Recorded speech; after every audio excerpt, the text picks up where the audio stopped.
తాకట్లో ఉన్న బంగారాన్ని విడిపించి ఆ రోజున మార్కెట్ ధర కట్టి మిగిలిన డబ్బును మీకు అందిస్తుంది కొమ్మూరి గోల్డ్.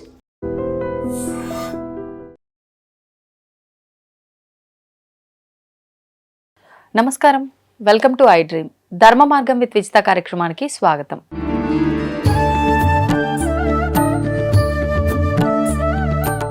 నమస్కారం అండి. శ్రీమాత్రే నమః. మనకి మాఘమాసంలో వచ్చే విశేషమైన రోజుల్లో ఒక ముఖ్యమైన రోజు భీష్మ ఏకాదశి. భీష్మ పితామహుడి గురించి మనందరం కూడా ఎన్నోసార్లు విన్నాము, మాట్లాడుకున్నాము. అంటే ఆయన ఇచ్చామరణం అంపశయ్య పైన ఉండి కూడా ఆయన ఎన్నెన్నో మంచి మంచి విషయాలు అందరికీ బోధించటము, ఆఖరికి మీరు కూడా ఇంతకు ముందర ఒక టాపిక్లో చెప్పారు, విష్ణు సహస్రనామాలు కూడా ఆయన చెప్పడం, ఇవన్నీ కూడా అసలు ఏంటి అంటే ఎందుకు ఈ రోజుకి అంత విశిష్టత, ఆ రోజున మనం ఏం చేయొచ్చు, ఏ రకంగా మనకు ఉపయోగపడుతుంది, దాని గురించి. భీష్మ పితామహుడి గురించి మనం తెలుసుకోవాలి అంటే మహాభారతంలోకి ప్రవేశించాలి. మహాభారతంలో అత్యంత కీలకమైనటువంటి పాత్ర ఎవరిది అంటే భీష్మ పితామహుడిది. ఎందుకంటే భీష్మ పితామహుడిది మనం క్లుప్తంగా తన యొక్క జీవితాన్ని మనం కనుక తెలుసుకున్నట్లయితే, గంగాదేవి గర్భంలో శంతన మహారాజు గారికి గంగాదేవికి జన్మించినటువంటి యొక్క మహానుభావుడికి భీష్ముడు అని పేరు. యుధిష్ఠిర శాంతనవం పునరేవాభ్యభాషత అని మనకి విష్ణు సహస్రనామంలో వచ్చినట్లుగా, యుధిష్ఠిరుడు అంటేనేమో ధర్మరాజు గారు, శాంతనవుడు అంటే భీష్ముడు అన్నమాట. ఆయన శంతన మహారాజు గారి యొక్క కుమారుడు. ఆ కుమారుడు నిదానంగా పెరిగి పెద్దవాడు అవుతున్నాడు. అతని పేరు దేవవ్రతుడు అనే పేరుతో జన్మించాడు. దేవవ్రతుడు నెమ్మదిగా జన్మించి నెమ్మదిగా పెరుగుతూ ఉన్నాడు. అతనికి 2 తమ్ముళ్ళు కూడా ఉన్నారు. విచిత్ర వీర్యుడు అలాగే చిత్రాంగదుడు అనేటటువంటి 2 తమ్ముళ్ళు కూడా జన్మించారు రాన కాలంలో. ఈయన మాత్రమే గంగాదేవికి జన్మించారు, మిగతాదేవి రాణితో జన్మించారు. కాబట్టి ఈ గంగాదేవికి ప్రత్యేకంగా జన్మించినటువంటి మహానుభావుడు భీష్మ పితామహుడు. ఆయన తన జీవితాన్ని కొనసాగిస్తూ ఉన్నటువంటి కాలంలో యవ్వనం రాగానే తండ్రి గారికి ఇబ్బంది వచ్చి ఆయన అకాల మరణాన్ని చెందారు. తర్వాత రాజ్యభారాన్ని స్వీకరించవలసి వచ్చింది. తర్వాత చిత్రాంగదుడు విచిత్ర వీర్యుడు 2 కూడా పెరిగి పెద్దవాళ్ళు అవుతున్నారు. వాళ్ళిద్దరికీ కూడా వివాహాలు చేయాలి. కానీ ముందు భీష్మ పితామహుడికి వివాహం చేయాలి అంటే దేవవ్రతుడికి వివాహం చేయాలి అనుకున్నప్పుడు మనకి అంబా అనేటటువంటి ఆవిడని చూశారు. ఆ అంబా అనేటటువంటి ఆవిడని చూసి వివాహం చేయాలి అన్నటువంటి సందర్భంలో ఈ అంబ ఇంతకు ముందర ఈ విచిత్ర వీర్యుడిని చూసి ఇష్టపడింది. వేరే వాళ్ళు ఇష్టపడినటువంటి యొక్క కన్యని కానీ వాటిని కానీ ఎప్పుడు రాజులు స్వీకరించరు. అందుకని అంబని వదులుకుంటారు దేవవ్రతుడు. వదులుకుంటే మరి ఎప్పుడైతే అలా వదిలిపెట్టాడో అక్కడ విచిత్ర వీర్యుడు అట్లాగే మనకి చిత్రాంగదుడు వీళ్ళిద్దరూ కూడా విచిత్ర వీర్యుడికి వివాహం చేయాలి అని చూసినప్పుడు, భీష్ముడికి చూసి వదిలిపెట్టినటువంటి సంబంధం కాబట్టి విచిత్ర వీర్యుడిని నేను చేసుకోను అంటాడు. భీష్ముడేమో తమ్ముడు ఒప్పుకున్నాడు కదా, తమ్ముడి భార్యని నేను ఎలా స్వీకరిస్తాను, వాళ్ళిద్దరూ మానసికంగా మేము భార్యాభర్తలు నిర్ణయించుకున్నారు కదా అని భీష్ముడు దేవవ్రతుడు వదిలిపెడతాడు. 2 వదిలిపెట్టేసరికి అక్కడ అంబ అనేటటువంటి ఆవిడకి వివాహం కాదు, ఆవిడ అలా ఉండిపోతుంది. దాంతో ఆవిడకి విపరీతమైనటువంటి కోపం కలుగుతుంది వీళ్ళిద్దరి మీద. అసలు వాళ్ళిద్దరూ నిర్ణయించుకొని నన్ను అలా వదిలిపెట్టారు కదా అని చెప్పని ఆవిడ విపరీతమైనటువంటి తపస్సుని ఆచరిస్తుంది. తపస్సుని ఆచరించి శాపానుగ్రహం పొంది వాళ్ళిద్దరిని ఏదైనా చెయ్యాలి, నేను వాళ్ళతో వివాహం అన్నా జరగాలి, వాళ్ళ నాశనం అన్నా అవ్వాలి, ఆ 2 కోరికలు ఆవిడికి. దాంతో ఆవిడ ఏం చేశారంటే కూర్చొని తపస్సు చేయడం ప్రారంభించారు. ఈ లోపల విచిత్ర వీర్యుడికి అంబిక అంబాలిక అని 2 ఇచ్చి వివాహం చేశాడు. ఎప్పుడైతే అంబ తనని వివాహం చేసుకోలేదని ఇటువంటి ఇబ్బందులకు గురైందో ఆ దేవవ్రతుడు ఒక ప్రతిజ్ఞని ఆచరించాడు, ఇంకా నేను జీవితంలో వివాహం చేసుకోను అని. అలాగే తండ్రి గారికి ఎప్పుడైతే ఈ పినతల్లి ఉన్నదో, పినతల్లి అయినటువంటి ఆవిడ ఏం చేశాడంటే వాళ్ళతో అంటే యోజన గంధి అని మనకి వాళ్ళు ఎవరైతే పడవలు నడుపుకునే వాళ్ళు ఉన్నారో వాళ్ళతో సంగమాన్ని చేస్తాడు శంతన మహారాజు గారు. తన యొక్క కుమారుడికి ఎక్కడైతే ఈ రాజ్యం దక్కదో అని చెప్పని మాతామహుడైనటువంటి ఆ బోయరాజు బాధపడుతూ ఉంటే తన దగ్గరికి వెళ్ళి కూడా మాట ఇస్తాడు, నేను అట్లాంటి రాజ్యకాంక్ష నాకేమీ లేదు, నేనేమి రాజ్యం తీసుకోను. నీ యోజనగంధి కడుపున పుట్టినటువంటి వాడు, యోజనగంధి అంటే బేస్తవాళ్ళు అంటారు, మనకి పడవలు నడుపుకునేవాళ్ళు. వాళ్ళకి వాళ్ళ దగ్గర నుంచి వచ్చేటటువంటిది సుమారు ఒక యోజనం అంటే 2 కిలోమీటర్ల పాటు ఆ వాసన వస్తూ ఉంటుంది. దాన్ని యోజనగంధి అనే పేరుతో పిలుస్తారు. ఆయన ఈ శంతనువుడు వెళుతూ వెళుతూ ఆవిడని ఇష్టపడడం, ఆవిడతో తన యొక్క జీవితాన్ని గడపడం, దాని ద్వారా కుమారుల్ని కనడం అనేటటువంటిది జరిగినటువంటి తర్వాత ఈ దేవవ్రతుడికి వాళ్ళకి ఇద్దరికీ కూడా ఎప్పుడైతే రాజ్యం దక్కదు అని చెప్పాడో, నీ వరకు సరిపోతుంది, ఇప్పుడు నువ్వు రాజ్యం తీసుకోను అంటావు, రేపు నువ్వు వివాహం చేసుకుంటావు, రేపు నీకు సంతానం కలుగుతుంది, అప్పుడైనా ఈ రాజ్యం ఇవ్వాల్సిందే కదా, కాబట్టి మరి నీకు వివాహం అయ్యి నీ పిల్లల సంగతి ఏమని చెప్తావు నువ్వు అని అడుగుతారు. అందుకనే మనం ఇందాక చెప్పాం, యదిహాస్తి తదన్యత్ర, ఇందులో లేనిది ఏది లోకంలో లేదు అని చెప్పిన కారణం ఇదే. కాబట్టి ఏంటంటే ఆయన అడుగుతాడు, అప్పుడు ఈయనంటారు, ఓహో నాకు పెళ్ళైతే నా భార్యో నా పిల్లలో రాజ్యం అడుగుతారని కదా మీ బాధ, అసలు నేను పెళ్ళే చేసుకొని పొమ్మండి అని చెప్పి ఆయన ప్రతిజ్ఞ చేశాడు. ఎవరి కోసం ప్రతిజ్ఞ చేశాడు? తన తండ్రి కోసం ప్రతిజ్ఞ చేశాడు. ఆయన అప్పటికే వృద్ధాప్యం వచ్చింది, ఎందుకంటే దేవవ్రతుడు జన్మించాడు. దేవవ్రతుడికి 20 సంవత్సరాలు ఉన్నప్పుడు ఆ పిల్లలు పుట్టారు. దేవవ్రతుడు యొక్క తమ్ముళ్ళకి రాజ్యం రావాలి అంటే 20 సంవత్సరాలు ఉన్నప్పటికి కూడా ఈ దేవవ్రతుడు వివాహం చేసుకోకుండా మాతామహుడు ఆయన అడ్డుపడ్డాడు, ఆ యోజనగంధి తండ్రి. ఇవన్నీ మనం లోకంలో చూస్తూ ఉంటాం.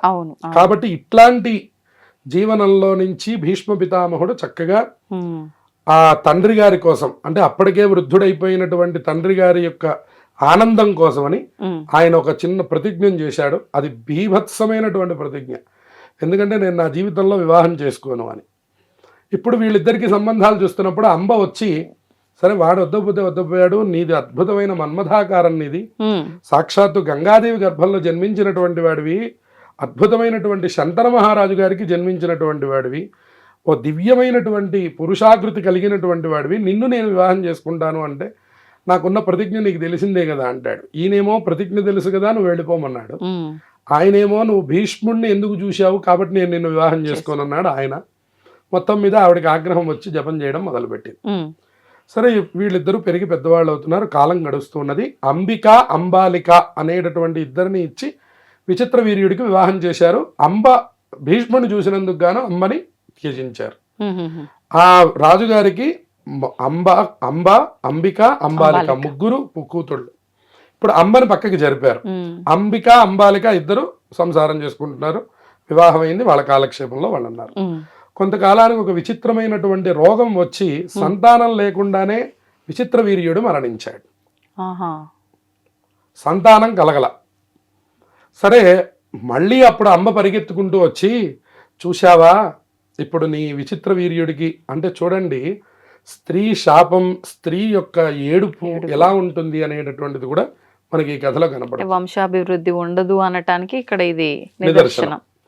అలా ఆవిడ వచ్చి ఏం చెప్పిందంటే, మీరు వెంటనే నన్ను వివాహం చేసుకోండి, తప్పకుండా సంతానం కలుగుతున్నాను, కానీ నాది భీష్మమైనటువంటి ప్రతిజ్ఞ కాబట్టి నేను మా నాన్నగారికి ఇచ్చిన మాట నేను ఎప్పుడు తప్పలేను, ఆ మాతామహుడికి ఆయనకి ఇచ్చాను నేను రాజ్యం ఇస్తానని చెప్పని, కాబట్టి నేను వివాహం చేసుకోను అని ఈయన గట్టిగా చెప్పడంతో మళ్ళీ ఆవిడ బయలుదేరి ఆవిడ వెళ్ళిపోయింది. ఎట్లయినా నిన్ను నేనే చంపుతాను అని ప్రతిజ్ఞ చేసింది ఇంకా ఆవిడ అంబ.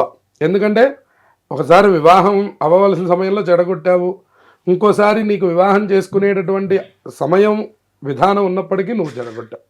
ఇక చిత్రాంగదుడు అనే ఆయన గంధర్వుడికి ఒక పేరు ఉండేది, చిత్రాంగదుడు అని ఒక గంధర్వుడు ఉన్నాడు. ఈయన అరణ్యానికి వెళ్ళినప్పుడు ఆ గంధర్వుడికి చిత్రాంగదుడికి యుద్ధం జరిగిందిట. జరిగి చిత్రాంగదుడు అనే పేరుతో అసలు ఒకడే ఉండాలి, అది నువ్వా నేనో ఎవరో ఒకళ్ళమే ఉండాలి. కాబట్టి ఇప్పుడు మన ఇద్దరం యుద్ధం చేద్దాం రమ్మని చెప్పని వాళ్ళిద్దరూ యుద్ధం చేస్తే చిత్రాంగదుడు మరణించాడు.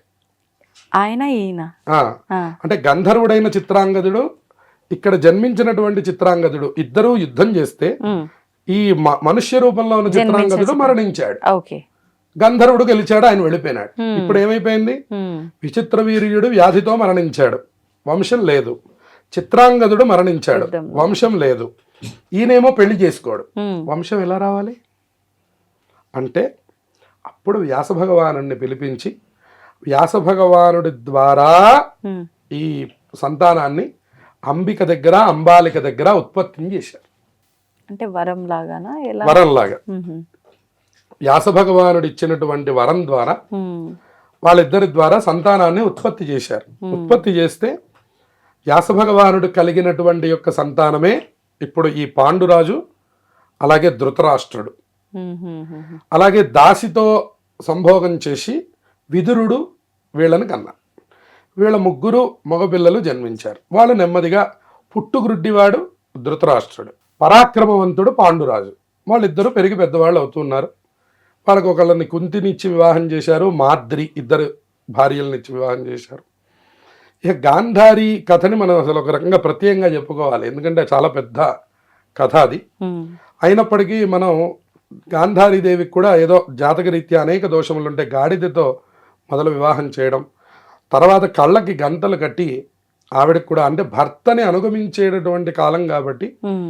ఆయన కళ్ళు లేవు కాబట్టి ఈవిడ కూడా అలా నేత్రములను మూసేసుకొని ఉన్నంతకాలం కూడా అలాగే కాలక్షేపం చేసి, అంటే ఆవిడ భర్తకు లేవు కాబట్టి నాకు కూడా వద్దు అని కట్టింది. ఆవిడ కానీ గాంధారి విద్య అనేది ఒకటి ఉందా?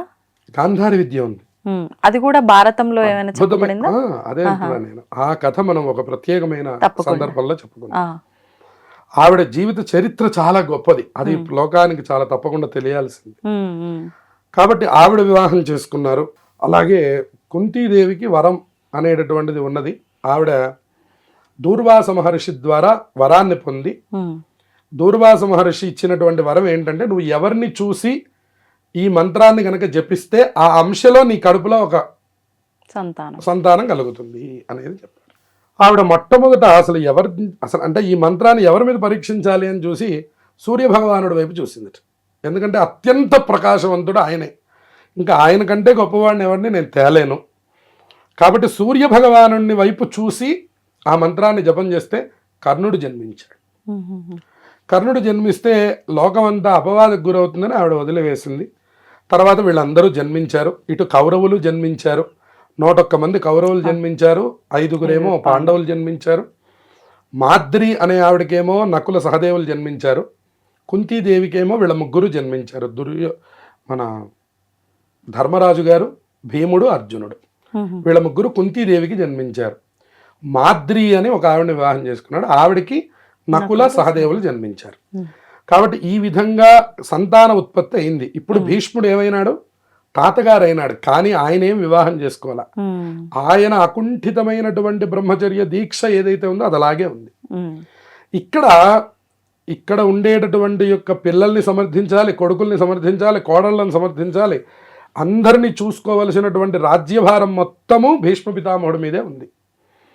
కాబట్టి ఆయన తన బాధ్యతని నిర్వహిస్తూ ఈ కురువంశాన్ని, పాండువంశాలని కూడా అభివృద్ధి చేస్తూ తన యొక్క జీవనాన్ని కొనసాగిస్తూ ఉన్నటువంటి సందర్భంలో శ్రీకృష్ణుడు రాయభారానికి వచ్చినప్పుడు కూడా ఆయన ఒకటే అడుగుతాడు, ఎక్కడికి వెళ్ళాలి అని అడిగితే, నా భక్తులు అనేక మంది ఉన్నారు. భీష్ముడికి కూడా తెలుసు కృష్ణుడి యొక్క పరాక్రమం, అందుకని ఆయన చాలాసార్లు వద్దు అని వారిస్తాడు, కానీ వినరు.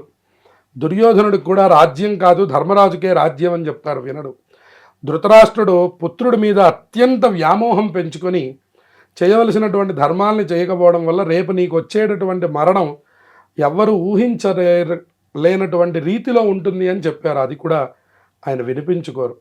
ఇలా ఆయన తను చెప్పవలసినటువంటి మాటలన్నీ కూడా చెప్పుకుంటూ వచ్చి చివరికి మహాభారత సంగ్రామంలో ఇక రేపొద్దున నేను వెళ్ళిపోతున్నాను అనే సందర్భంలో ఆయన భీష్ముడు చాలా దివ్యమైనటువంటి అస్త్రాలని ప్రయోగించగలిగే శక్తిని పొందినటువంటి వాడు.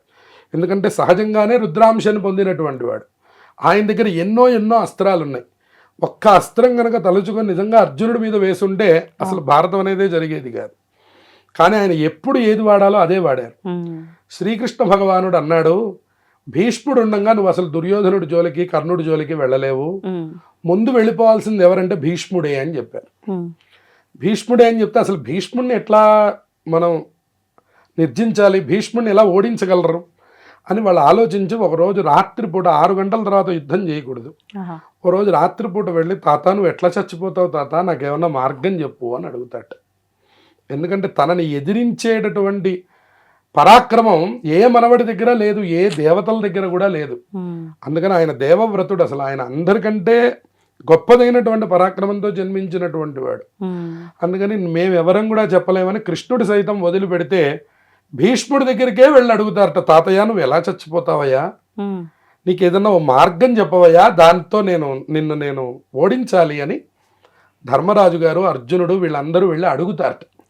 ఆయనకు ముచ్చటేస్తుందట. 80 సంవత్సరముల ప్రాయం, వృద్ధాప్యం వచ్చింది.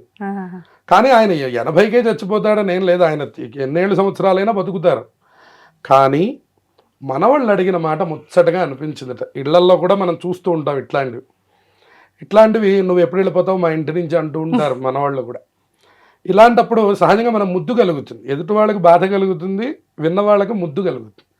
అలా ఆయన చూసి వాళ్ళని సంతోషపడి నన్ను నిజంగా చంపేద్దామనేనా మీ అందరి ఉద్దేశ్యం అన్నట్టు. మరి నీ తర్వాత కానీ మహాసంగ్రామం మొదలవదు, నువ్వు అక్కడ అడ్డంగా నిలబడితే మొత్తం ఏమీ నిలబడదు కదా, కాబట్టి నువ్వు దయచేసి ఏదో మార్గం చెప్పు, నువ్వే చచ్చిపోవడానికి నువ్వే చెప్పేసే మార్గం అన్నట్టు. ఆయన అన్నారట, నాకు కొన్ని ప్రతిజ్ఞలు ఉన్నాయిరా, స్త్రీ ఎదురుకుండా ఉంటే యుద్ధం చేయను, కిరీటం పడిపోతే యుద్ధం చేయను, పైన ఉన్నటువంటి జెండా విరిగిపోతే యుద్ధం చేయను, ఇలా నాకున్న నియమాలు ఇవి ఉన్నాయి, ఏదో ఒకటి ప్రయోగించండి రా అని ఆయన యొక్క విధానాన్ని ఆయనే చెప్పారట మనవాళ్ళకి. చంపండ్రా ఇంకా ఎన్నాళ్ళు బతుకుతాను అని. స్వచ్ఛంద మరణమే కాదు, తన యొక్క మరణ శాసనాన్ని కూడా తనే రాసుకొని తనే చెప్పుకొని వాళ్ళ చేత చేయించుకున్నటువంటి మహానుభావుడాయ. కాబట్టి అద్భుతమైనటువంటి భీష్ముడి యొక్క చరిత్ర మనం గనక విన్నట్లయితే, కనీసం ఈ చరిత్ర మనం చెప్పుకున్నది ఇంకా మనం చాలా తక్కువ చెప్పుకున్నాం, ఈ కాస్త చరిత్ర విన్నప్పటికి కూడాను మనకి మహాపాపాలన్నీ ధ్వంసం అయిపోతాయని చెప్పారు. సరే ఎట్లా చేయాలి అని ధర్మరాజాదులందరూ ఆలోచించుకొని కృష్ణుడి దగ్గరికి వెళ్ళి మాట్లాడుకొని, మీకు అంబ ఉన్నది కదా, ఆయన్ని చంపుతానని ప్రతిజ్ఞ చేసింది. ఇప్పుడు స్త్రీ వల్ల ఆయన చావడు. అందుకని ఆవిడ ఏం చేస్తుందంటే పురుష రూపాన్ని పొందుతుంది, ఈశ్వరుడికి తపస్సు చేసి. పురుష రూపాన్ని పొందితే పురుష రూపము కాదు, స్త్రీ రూపము కాదు, నపుంసక రూపంలో ఉంటుంది ఆవిడ. అంబ అంటే శిఖండి అంటే 2 తలలు. శిఖండి అంటే మనకి నపుంసక స్వరూపం. స్త్రీ కానీ పురుషుడు కానీ కాకుండా ఉన్నవాడిని అసలు ఆయన యుద్ధం చేయడు. అటువంటి వాడు ఎవరైనా వస్తే ధనుస్సుని వదిలిపెడతాడు ఆయన. అందుకని అంటే ఈమె ముందు నుంచే స్వతహాగా అలానా, లేదంటే తపస్సు ద్వారా అలా పొందింది. ఏదో ఒక రూపంలో నేను భీష్ముడు చావుకి కారణం కావాలి అని పరమశివుడిని కోరుకుంది. నీ కోరిక తీరుతుంది, ఆయన కోరిక తీరుతుంది. ఈశ్వరుడు టైం కోసం చూస్తాడు అందరి కోరికలు తీర్చడానికి. అందుకని ఎప్పుడనంగా తపస్సు చేస్తుంది ఆవిడ. ఈయనకి మనవాళ్ళు కూడా పుట్టారు, మనవాళ్ళు చంపడానికి వచ్చారు, అప్పటి నుంచి తపస్సు చేస్తుంది. మరి ఇప్పుడు కారణం ఆవిడే కావాలి, ఆవిడ కాకుండా చంపేస్తే ఈ తపస్సుకు ప్రయోజనం లేదు. అందుకని పరమేశ్వరుడు ఏం చేశాడంటే, నువ్వు శిఖండి రూపాన్ని పొందు, నీ కాలం వచ్చినప్పుడు నిన్నే పాండవులు తీసుకెళ్లి నీ ద్వారానే ఆ భీష్ముడిని చంపిస్తారని చెప్తారు. అప్పుడు ఏం చేస్తారు, సరైనటువంటి యుద్ధం జరుగుతూ ఉంది. యుద్ధం జరుగుతూ ఉంటే కృష్ణుడు చెప్తాడు, అసలు మోదుగ చెట్టుకి పూలు ఎలా పూస్తాయో అలా కొట్టేసే బాణాలన్నీ అని చెప్తాడు. మీరు ఎప్పుడైనా మోదుగ చెట్టుకు గనక చూసినట్లయితే, మోదుగ చెట్టుకు గనక పూలు పూస్తే మీకు అసలు కొమ్మలు కనపడవు, అంతా ఆరెంజ్ అయిపోతుంది, గుత్తులుగా వచ్చేస్తుంది. అలా అసలు శరీరానికి బాణాలు ఎలా ఉన్నాయంటే మోదుగ పూలా అన్నట్టుగా ఉండాలట. అంటే ఇంచు కూడా గ్యాప్ లేకుండా కొట్టు బాణాలు, మొత్తం బాణాలు కొట్టేసాయి అని చెప్తే భీష్ముడు బాణాలు కొడుతున్నాడు. కానీ ఇన్ని బాణాలు కొట్టినా కూడా ఆయన ఒక్క బాణం కొడితే ఈ రథంతో సహా ఎగిరిపోతారు వీళ్ళు. అందుకని ఇప్పుడు ఈయనకి ఎవరో ఒకళ్ళని అడ్డం పెట్టాలి. ఎవరు? ఆ శిఖండిని తీసుకొచ్చి ఎదురుకుండా పెట్టారు. ఆయన ధనుస్సును పక్కన పెట్టాడు. వెంటనే కృష్ణుడు అర్జున అని ఒక్క పదం వాడాడు. ఆయన పూలని మోదుగ పూలలాగా కొట్టి పారేశాడు శరీరం అంతా. ఆఖరి బాణాన్ని అంబ చేత వేయమని చెప్పారు. ఎందుకంటే ఆవిడ శాపం ఉంది కదా, ఆవిడ వరం ఆవిడ కూడా తీర్చుకుని వెళ్ళిపోతుంది ఉండాలి కాబట్టి. లేదంటే ఎన్ని జన్మలైనా ఎత్తుతారట అట్లా కోరిక కోసం. అందుకని చెప్పి అంబ ఆఖరి బాణం వేస్తుంది, అది గుండెల్లో గుచ్చుకొని రథంలో నుంచి కిందకి పడిపోతాడు. కిందకి పడిపోతే మనం అందరం అనుకుంటా అంబశయ్య తయారు చేసి దాని మీద పడుకోబెట్టారని. కాదు, గుచ్చుకున్నటువంటి బాణాలతోనే కిందకి పడిపోయాట, తప్పించి మళ్ళీ ఒక మంచం ఏమీ ఏర్పాటు చేయలే. ఆ గుచ్చుకున్న బాణాలు ఇందా నేను మీకు చెప్పినట్లుగా అవన్నీ ఎట్టగొట్టాడు అంటే ఇంచు గ్యాప్ లేకుండా కొట్టేశాడు. కొట్టేస్తే తలకాయ వాలిపోతుందిట. తలకాయ వాలిపోతే అర్జున తల దగ్గర ఓ బాణం కొట్టవయ్యా అన్నమాట. ఆ తల దగ్గర బాణం కొడితే పైకి లేపి పెట్టారట తలకాయని బాణం మీద పెట్టి, ఇంకా తాతయ్య నన్ను క్షమించు, ఇది యుద్ధం కాబట్టి ఈ పని చేయవలసి వచ్చింది అని చెప్పారట. వెంటనే ఆయన చాలా సంతోషపడ్డారట. అసలు ఇన్ని బాణాలు కొట్టావురా నా ఒంటి మీద, అయినప్పటికీ కూడా నేనేం చావను, ఉత్తరాయణం రావాల్సిందే. ఉత్తరాయణం వచ్చినటువంటి తర్వాత ఏకాదశి పర్వదినంలో విష్ణు సహస్రనామం చెప్పందే నేను ఎక్కడికి పోనురా అని చెప్పారట. ఇది ఎన్ని రోజుల ముందట జరిగింది? ఎంతకాలం? సుమారుగా 3 మాసాల పైచిలకు ఆయన అంబశయ్య మీదనే ఉన్నారు. ఈ భీష్మ ఏకాదశికి ముందు 3 నెలలు, 3 నెలల ముందర నుంచి ఆయన అలాగే ఆ అంబశయ్య మీద అలాగే ఉన్నారు. వారికి ఆహార నిద్రలు ఏమీ లేవు. ఆహార నిద్ర లేకుండా అలాగే అంబశయ్య మీద ఉన్నారు. అప్పుడు ఆ భీష్ముడికి యొక్క విధానంలో ఒకనాడు ఆయన దేవతా పూజ చేసుకుంటే శ్రీకృష్ణుడు భీష్ముడి దగ్గర, ధర్మరాజు గారి దగ్గరికి వెళ్ళి, ఏమయ్యా ఉన్న పితామహుడు ఆయన ఒక్కడే, ఆయన వెళ్ళిపోయాడంటే అసలు నీకు ధర్మాలు చెప్పేవాళ్ళు ఎవరు లోకంలో లేరయ్యా, నువ్వు బయలుదేరి పద ముందర వెళ్ళి ఆ భీష్ముడి దగ్గర ధర్మాలు తెలుసుకుందాం అని చెప్పని శ్రీకృష్ణుడు 5 పాండవుల సహితంగా బయలుదేరి అంబశయ్య దగ్గరికి వస్తాడు భీష్మ అష్టమి రోజున. వచ్చి ఈ అష్టమి రోజున వారి ఎదురుకుండా నుంచొని, తాత కిమేకం దైవతంలోకే కింవాప్యేకం పరాయణం స్తువంతః కం కమర్చంతః ప్రాప్నుయుర్మానవా శుభం. ఆయన వేసిన ప్రశ్నలు ఇవన్నీ కూడా మనం విష్ణు సహస్రనామం చదివితే ఇవన్నీ చదువుతూ ఉంటాం మనం కూడా. కోధర్మ సర్వధర్మాణం భవతః పరమోమతః కిం జపన్ముచ్యతే జంతుర్జన్మ సంసార బంధనాత్ శ్రీ భీష్మ ఉవాచ అని మొదలవుతుంది. యుధిష్ఠిరుడు కొన్ని ప్రశ్నలు అడిగాట. తాత అసలు ఎవరిని మనం ఎవరిని ఆరాధన చెయ్యాలి? కిమేకం దైవతంలోకే, అసలు దేవుడు అంటే ఎవరు తాత? ఎవరిని పూజించాలి? ధర్మాలు అంటే ఏంటి అసలు? కోధర్మ సర్వధర్మాణం, ఏ ధర్మం అన్నిటికంటే గొప్ప ధర్మం, వీటన్నిటిని కూడా నాకు తెలియజేయమని చెప్పని ఆయన అడిగితే, అప్పుడు భీష్మ ఉవాచ జగత్ప్రభం దేవదేవం అనంతం పురుషోత్తమం స్తువన్నామ సహస్రేణ పురుష సతతోత్థిత. ఎవరైతే విష్ణు సహస్రనామం మొత్తంలో ఒక పురుషాకృతిని పొందినటువంటి మహానుభావుడున్నాడో ఆయన్ని మీరు కృష్ణుడనండి, రాముడనండి, వెంకటేశ్వర స్వామనండి, గోవిందుడనండి, పేరు ఏదైనప్పటికీ పెట్టండి. రామాలయంలో చదివేది రామసహస్రనామం చదవరండి, ఏం చదువుతారు? విష్ణు సహస్రనామమే చదువుతారు. తిరుపతి వెళ్ళారంటే ఏం చదువుతారండి? విష్ణు సహస్రనామం చదువుతారు. సర్వత్ర ఉపయోగపడేటటువంటి ఏకైక కీర్తనం ఏదైనా ఉందంటే హరికీర్తనం అని చెప్పారు. కాబట్టి హరేర్నామ హరేర్నామ హరేర్నామైవ కేవలం కలవు నాస్త్యేవ నాస్త్యేవ నాస్త్యేవ గతిరన్యథ అని చెప్పారు.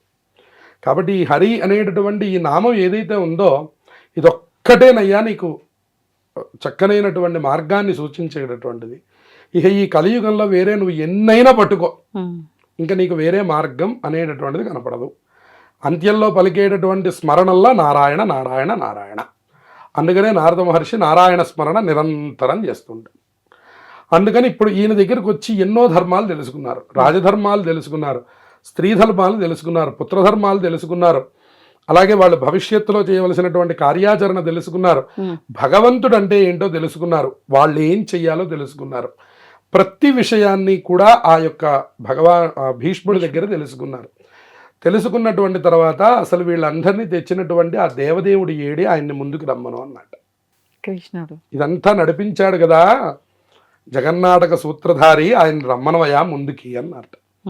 ఆయన అలా కళ్ళ నిండా చూస్తూ మొత్తం 1000 నామాలు చెప్పారట. విశ్వం విష్ణుర్వషట్కారో భూత భవ్య భవత్ ప్రభో భూతకృద్భూత భృద్భావో భూతాత్మా భూతభావన శంఖభృన్నందకీ చక్రీ శార్గధన్వా గదాధర రథాంగపాణి రక్షోభ్య సర్వప్రహరణాయుధ అని 1000 నామాలు అలా అనర్గళంగా చెప్పేశారు.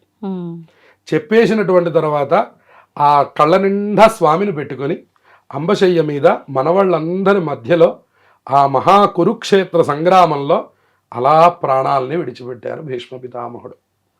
కాబట్టి ఇటువంటి భీష్మ పితామహుడు యొక్క చరిత్రని ఇవాళ మనందరం మన పిల్లలకి మనము ఎందుకంటే ముందర మన తరంలోనే ఎంతమందికి తెలుసు అనేటువంటిదే ప్రశ్న. ప్రశ్నార్థకం. ఇక పిల్లలకి తెలియడం అనేటటువంటిది పక్కన పెట్టండి. అవును. ఎందుకంటే ఇదివరకు ఏదో భీష్ముడు అనేటటువంటి పేరన్నా వినపడేది. అవును. ఇప్పుడు కనీసం ఆ పేర్లు పెట్టుకునే వాళ్ళు కూడా ఎవరు లేరు. ఉమ్.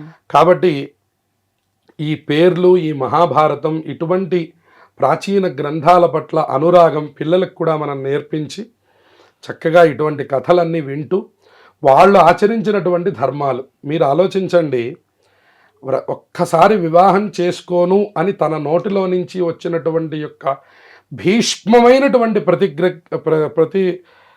ప్రతిజ్ఞ చేసినందుకు గాను ఆయన భీష్మ పితామహుడిగా మిగిలిపోయినాడు. ఉమ్. అసలు దేవవ్రతుడు అనే పేరు ఎంతమందికి తెలుసు? తెలియదు, ఎవరికీ తెలియదు. 99 మందికి తెలియదు, ఎవరో పురాణజ్ఞులకి తెలుస్తుంది. కాబట్టి అటువంటి పేరునే తన పేరుగా మార్చుకున్నటువంటి మహానుభావుడు భీష్మ పితామహుడు. ఎన్ని రకాలైనటువంటి అవకాశాలు వచ్చాయి, ఎన్ని రకాల ఇబ్బందులు వచ్చాయి. నువ్వు వివాహం చేసుకోకపోతే వంశమే ఆగిపోతుందన్న సందర్భంలో కూడా తను ఏ ప్రతిజ్ఞని చేశాడో ఆ ప్రతిజ్ఞని నెరవేర్చుకుంటూ ధర్మాన్ని నడిపించి ఆ ధర్మంతో ఇవాళ కురుక్షేత్రం మరి పాండవులు, కౌరవులు వాళ్ళందరినీ పెంచి పెద్దవాళ్ళని చేసి వాళ్ళ తర్వాత తరాలు కూడా వచ్చేంత వరకు భీష్ముడు ఉండి వెళ్ళిపోయాడంటే ఇవాళ మనం భీష్ముడు గురించి తెలుసుకోకపోతే మనం ఎంతటి మహాపాపం చేసిన వాళ్ళం అవుతాం. సాక్రిఫైస్ తెలుస్తుంది, మాట ఇవ్వటము, మాట మీద నిలబడడం, బంధుత్వం, అనురాగం, ప్రేమ, పరాక్రమం, ప్రతి ఒక్క విషయం భీష్ముడికి సొంతం. అటువంటి యొక్క భీష్ముడి యొక్క శ్లోకాలు, భీష్ముడికి ఇవ్వవలసినటువంటి తర్పణాలు, అలాగే ఆయనకి ప్రీతికరంగా విష్ణు సహస్రనామ స్తోత్రం పారాయణ చేయడం, ఇవన్నీ కూడా ఈ భీష్మ ఏకాదశి రోజు ఆచరించి అందరూ తరించాలి అని సభాముఖంగా తెలియజేస్తాం. నిజంగా చాలా చక్కగా వివరించారండి. ధన్యవాదాలు. శుభమస్తు. తవ్వండి, తవ్వుతూనే శివలింగం. పరమాత్మకు జీవా సరే దాన్ని అట్లా కప్పేసేయండి, చూపించదండి. Krishna is there. మూర్తి పూజ కాదు, సాక్షాత్ బ్రజేంద్ర నందన భగవాన్ ఉన్నారు మూర్తిలో. ఏమీ ఆశించకుండా ఆరాధించే వాళ్ళు కూడా ఉన్నారా ప్రభుజీ? నిజమైన భక్తి అంటే మనకు తెలియదు కాబట్టి